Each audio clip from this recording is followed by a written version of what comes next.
Emine Hanım yaklaşık olarak bir yıldan beri horlama protezi kullanıyor. Kendisi Çorlu'da yaşıyor. Bugün bir kontrole geldi.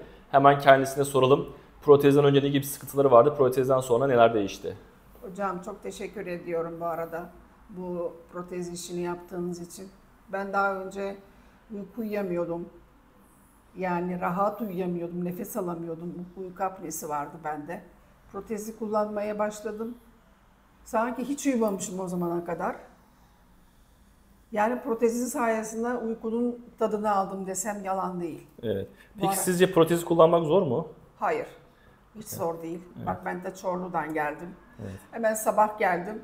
11 gibi randevum vardı. Ölçüp kontrolümü yaptılar. Revizyonunu yaptılar. Şimdi tekrar Çorlu'ya dönüyorum. Evet. O zaman bir sonraki kontrolde görüşmek üzere. Evet, çok teşekkür Sağ ediyorum olun. hocam. İyi ki varsınız. Sağ olun siz de.